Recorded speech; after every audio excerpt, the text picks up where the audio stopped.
Welcome to the Leadership in Law podcast with host Marilyn Jenkins. Cut through the noise, get actionable insights and inspiring stories delivered straight to your ears. Your ultimate podcast for navigating the ever-changing world of law firm ownership. In each episode, we dive deep into the critical topics that matter most to you, from unlocking explosive growth to building a thriving team. We connect you with successful firm leaders and industry experts who share their proven strategies and hard-won wisdom. So, whether you're a seasoned leader or just starting your journey as a law firm owner, the Leadership in Law podcast is here to equip you with the knowledge and tools you need to build a successful and fulfilling legal practice.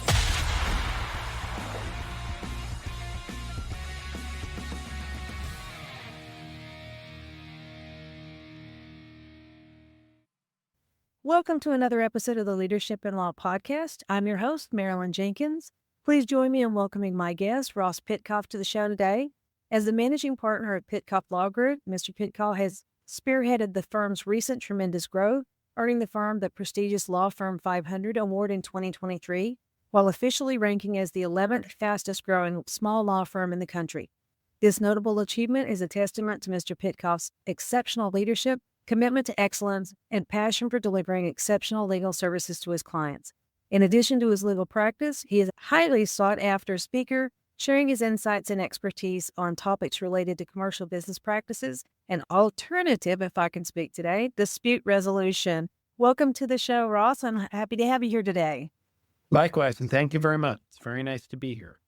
Absolutely. So tell us a little bit about the beginnings of your leadership journey, how you got started. Sure. So I opened this law firm in about 2018. And at the time I was a solo practitioner. So I was working on my own. And it was really, I started to see results working with various clients, and I was able to get better and better results as time went on. And in around 2021, we felt the need to start to enlarge our staff a little bit. But really, our first W-2 attorney came on in 2022. Since that time, we've grown to a team of 15. So we've certainly seen rapid growth. But the way leadership plays a role is to sort of recognize that operating a business internally, looking internally, is very different than looking out externally. Externally, you're working with the clients. You're looking to get those results. You're going to court. You're negotiating. You're fighting for the rights of the clients. Internally, it's almost like an orchestra. It's about kind of figuring out where everybody's supposed to sit, getting the right people in the right seats, and making sure that everybody stays in tune. Because if we're not in tune, if one piece of that puzzle is sort of off, or one piece, whether it's the violin or the cello, something doesn't quite sound right, then the rest of the orchestra will suffer as well. So our team is very big on working together. We're very big on collaborating. And we're also very big on making sure that we're all headed in the same direction. I love that. I love the way you put it as an orchestra, because looking inside is completely different. Sounds like you use the EOS system. It's funny enough, I'm very familiar with EOS, and I'm familiar with Gino Wickman. I'm also familiar with Scaling Up, which I believe is Vance Harnish, but we do not officially use EOS in our firm. I think that we take many of those ideas and many of those concepts and we apply them, but EOS is something that, we've discussed fully implementing, but we have not done that yet. Well, sounds like you're doing a great job as far as with your growth. So let's talk about, looking up and hiring coaches. So can you explain how hiring coaches helped you to grow your firm and kind of keep your eye on the ball of what you're looking for? Sure. Well, I fully and wholly believe that people who wish to advance only do so by either going through an experience on their own and or learning from other people's mistakes that came before them. And so for us, hiring a coach was a very easy decision because we, as many before me, were able to do, we want to stand on the shoulders of giants. And when you read through history and you read through various people that have accomplished great things, all of them had a mentor.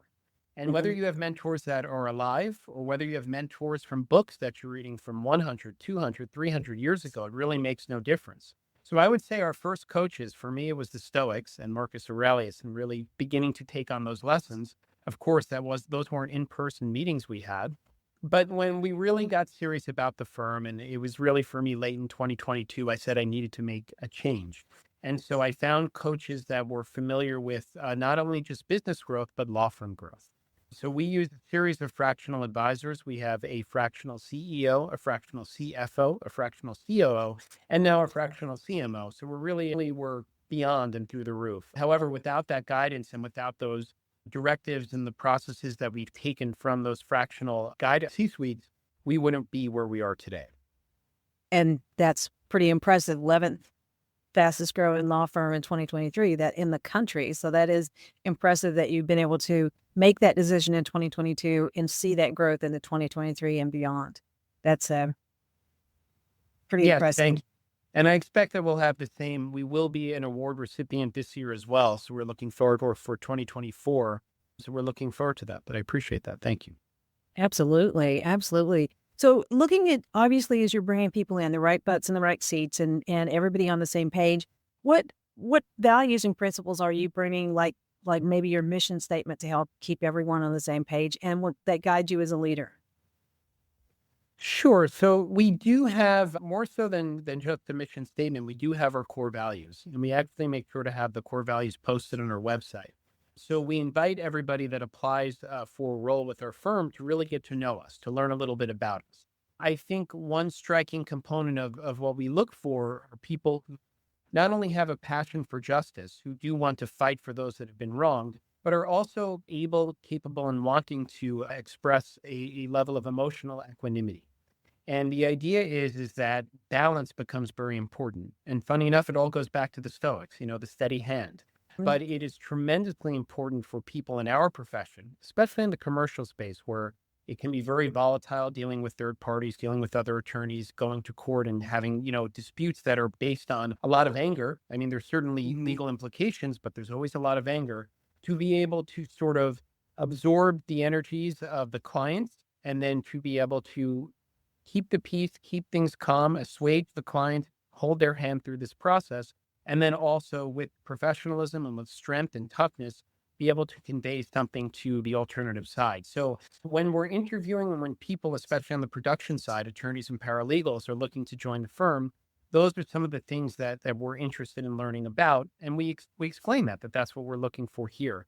As for the rest of the team, I think it's very much oriented with the same mentality. Are you growth minded? Do you also believe in these values? Do you believe in justice? Do you seek to have that kind of equanimity in an institution that you work for, even if you're not the ones dealing externally? Because those values that we espouse externally, we also utilize internally. So we're constantly ensuring that the people that are joining us are aware of this. Fantastic. Fantastic. And do you, with your fast growth, and how do you or have you dealt with imposter syndrome? Going from, for people look at 2018 to now, that's a pretty amazing growth pattern. How have you dealt with self-doubt, fear, and imposter syndrome throughout that? Well, that's a great question. I think ultimately, for me, it came through a morning routine, but it's really all in the mind. It's all mindset. It ensuring that one has a goal. It's ensuring that one has a vision of what that goal looks like, and then it's reverse engineering it and writing it down. And I think the idea of the imposter syndrome or I don't belong here, what am I doing here? That is something that you can change because that's really a belief. And I firmly believe that we as creators can change our beliefs at any time. So I would say maybe early on, I know, we, between the end of 2022 when we first hired to now, we've gone from 0 full-time to 15. There may have been some of those concerns and fears, but once you create that goal, you have your vision, you start to reverse engineer how you can get there, and you believe it. I mean, really believe that it's doable. Then a lot of those fears get kind of tossed to the side. And by staying focused on that goal, the day-to-day concerns and the day-to-day angst that can absorb a lot of people and derail them, it doesn't mean we don't experience it, but we're able to push through it. So that has really helped in our growth. I love that. It comes back to, I don't know if you're familiar with Ilona Mayer. She's the Olympic rugby player. Someone asked her the same question recently, and she says, I don't have it. I deserve what I have. I've worked hard for what I have, and I keep my eye on the goal. So I think it's very cool the way you said, it is a belief. We just make ourselves feel less than what we really are. Sometimes you need to accept the fact that you've done a really good job and keep your eye on the goal and become that. So that's fantastic. There's sometimes moving from being a solo attorney to a people manager into management into a leader, that becomes a difficult transition. What helped inspire you? Like, do you have a podcast you listen to? Obviously, your coaches to kind of keep your eye on the ball and your obviously your morning routines to keep you moving forward as a leader. Sure. Well, it was a significant change and shift, but I had gotten to the point where I felt that the firm, the institution, had grown larger than just me, and I could no longer manage it on my own. And that's when you really need to make a choice. Do you want to stay at a certain point, which is okay for those that do, or do you see something bigger? For me, I saw something bigger and larger and greater. I also just felt that I've always had a good intuitive ability to communicate effectively. So the thought to me of taking the skill set that I utilize to get results for clients to then try and build, I felt that I had the first necessary layer, which arguably is the hardest one to teach. And that is to know how to be able to communicate effectively. Beyond that, certainly I'm a member of a group called How to Manage a Small Law Firm that has been instrumental. It's run by a man by the name of John Robbins. Sounds like you might be familiar. Yeah. I also listen to an individual by the name of David Nagel daily. He's all, speaking on mindset and growth. And so I think between getting the advice coming from some of those that you work with, getting the daily mindset, which is not only motivational, but you really change yourself because personal development precedes professional development. I think it's very true. So in any field, anybody that's able to accomplish and to believe that they're worth what they're accomplishing, not everybody's born with that. But you can change at any time, which is so exciting. So I think staying on track is ensuring that I continue to work with those that are there to help. The help is everywhere if you just go out and find it. Combined with ensuring that, mindset is a continuous part of the daily practice, there's nothing to stop us.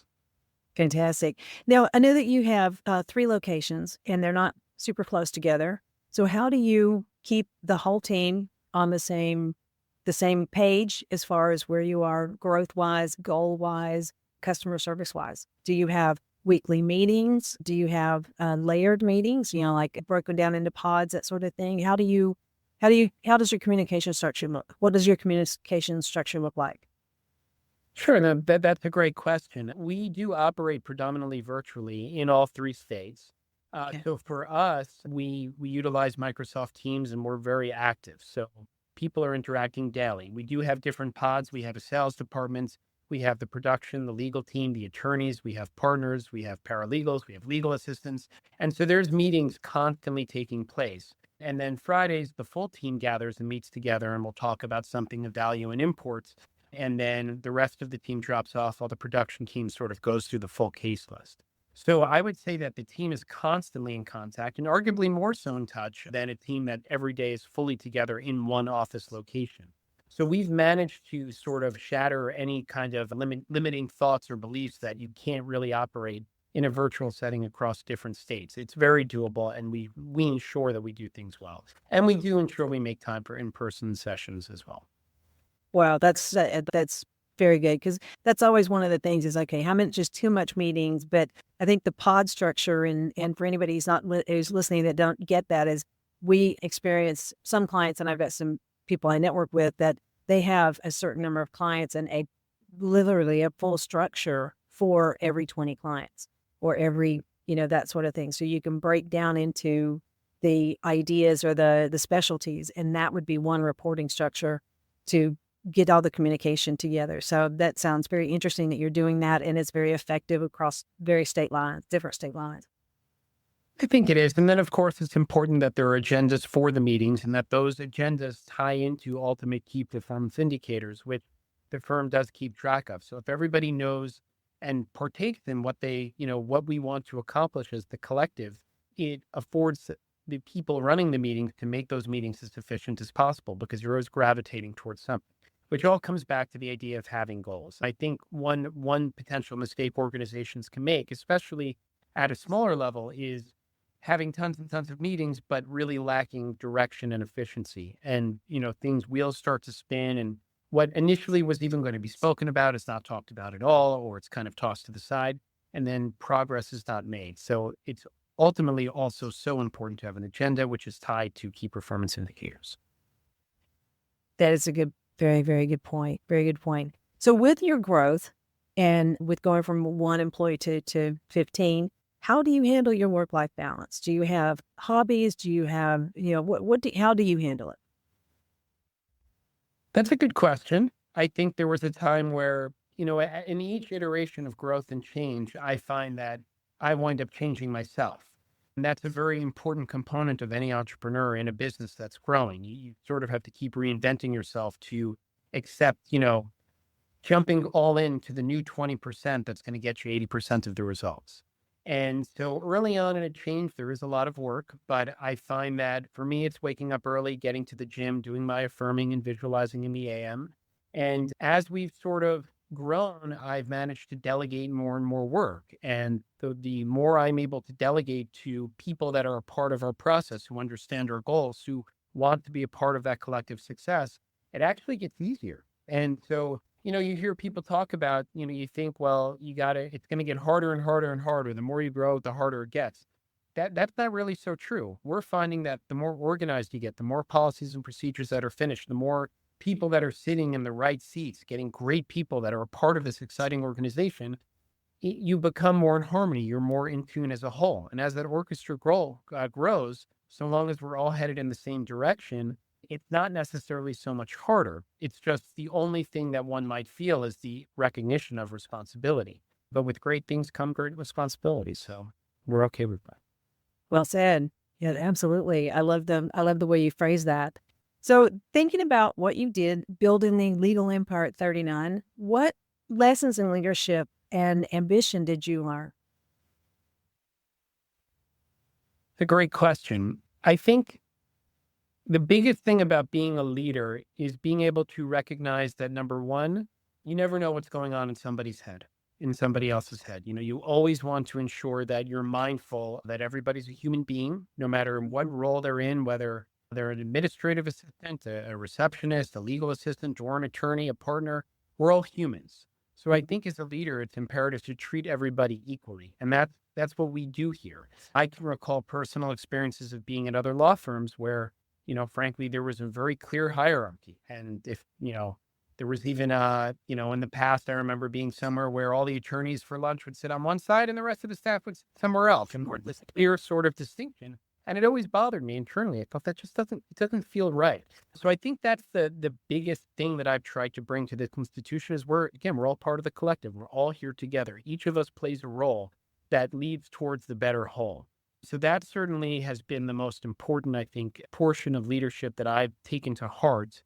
And you might have had another portion to that question, but I think it's slipped my mind.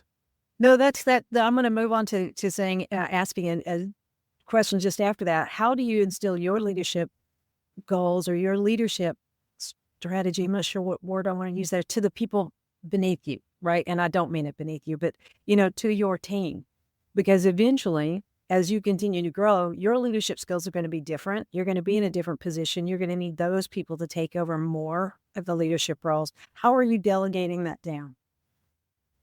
Well, and that's a great question as well. It's number one, it's a consistent reminder of our core values. If we all act in accordance with the core values that we espouse, then there's going to be alignment with the leadership style that I just referenced.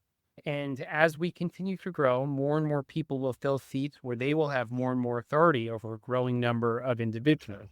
And so to your point, with respect to partners of the firm and how are they dealing in their pods with their paralegals and legal assistants, the idea is that, they know the way we're supposed to be leading. They're fed information about the way that we want to focus on our core values, and we expect that they'll continue to operate in a similar way. And if they didn't, then there'd be a frank conversation. So the short answer to that question is, how do we sort of keep everyone aligned? It's like this.